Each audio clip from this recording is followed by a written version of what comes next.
Let's play another song. Let's play.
I was thinking that the techniques we were talking about are even more important when they're two improvising pianos. Absolutely. Because it's not just a matter of one hand playing softer than the other. It's that one pianist, One man plays softer. one man plays softer and the other person plays louder, and then you reverse positions, and then you have all kinds of things, but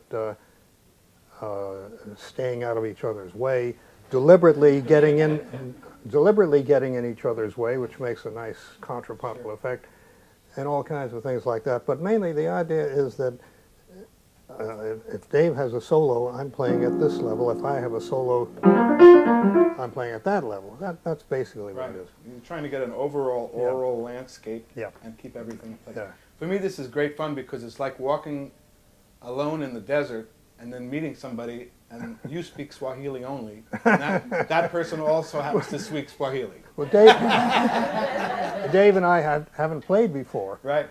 And it's marvelous, as you say, to see another Swahili speaker come over the horizon. Wonderful, Dave. Yeah.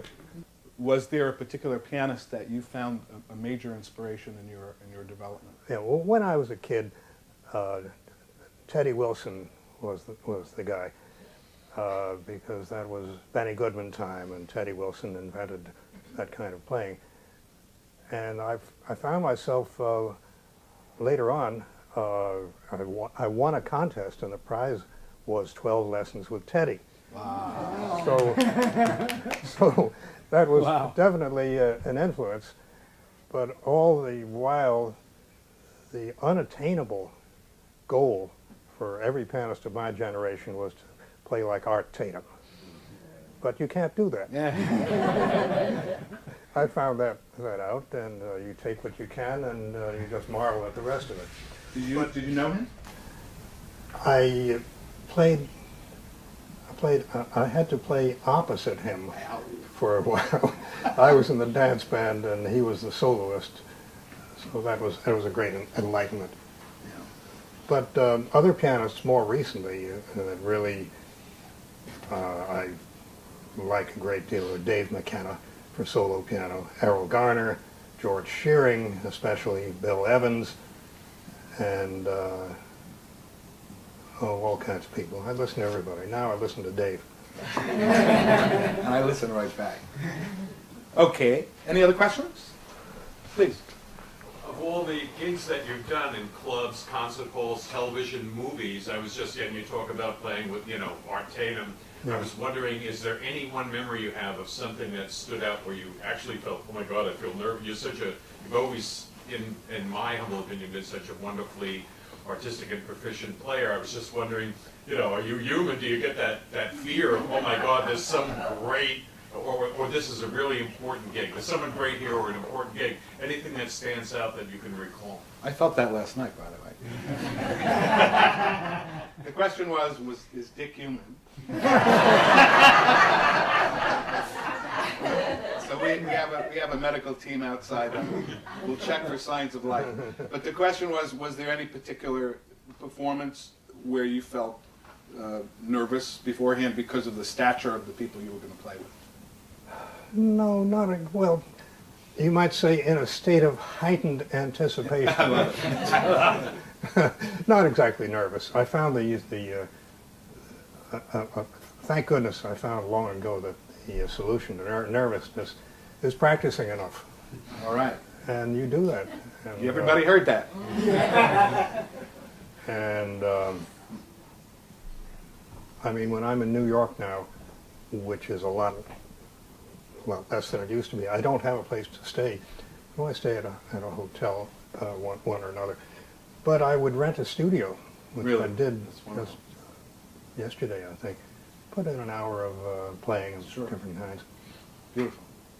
All right, that leads me to one then. Question. What would you practice now? What do you That's do a great now? question. The same Question things, is what- same things I always played. What would Dick practice? Basically that and all the derivations of that. But sometimes I might just take a tune, Stella by Starlight, say, and play it for 20 minutes, trying to stop as little as I can, improvising and connecting phrases, and then, but not stopping and then maybe stopping if there's something that really seemed kind of clumsy, and seeing why that was, and then reconnecting those phrases. But I've found really that sometimes I practice things that I haven't had to do in a while, like fast arm movements and wrist movements like that. Almost anything, if you practice it, helps all around. That's one. I have a good one story principle. for that. When I was studying with Lenny Tristano, at one point we were talking about scales, and he used to put us through years of grueling scale practice where we would just do 2 fingers at a time, 3 fingers at a time, and all kinds of different kooky time signatures. Yeah. We went through this for years. And we talked about it at the end, and he told me, this was towards the end of his life, he said, well, when I practice scales, I do that. And I interrupted him and said, Lenny, you still practice scales? Because I was looking at one of the greatest jazz pianists who ever lived. And he said, oh, absolutely. I play them first thing in the morning. It's the only way I can stay on top of them. Yeah. I think that's true. And I've known other people who continued until late in their life to play Bach every morning. The same thing. I think Bach did that.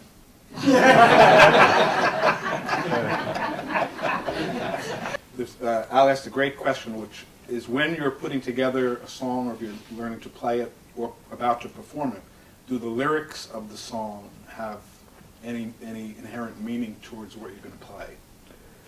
Well, I've heard of soloists who memorize the lyrics and always have them in mind. At least that's what was said about Bobby Hackett and certain other people. I know the lyrics, but I couldn't recite them. I recognize them.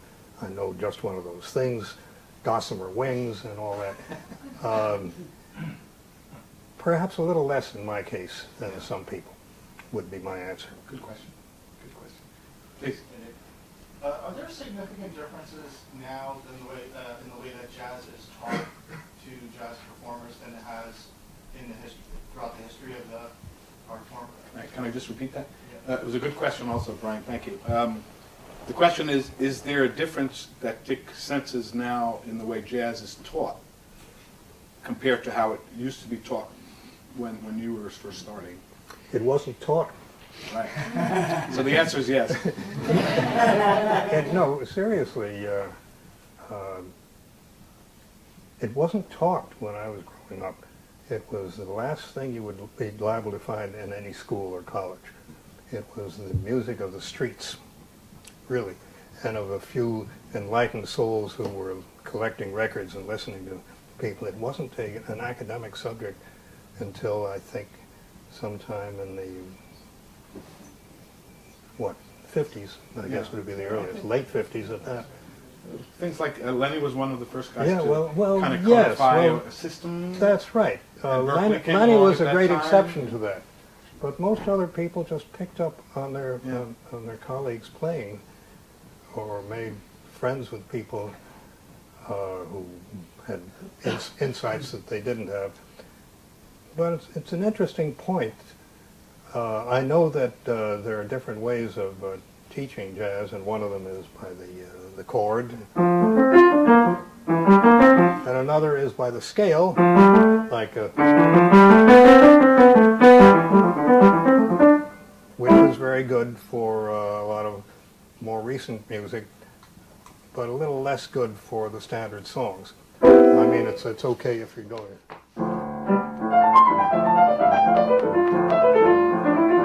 What are you doing?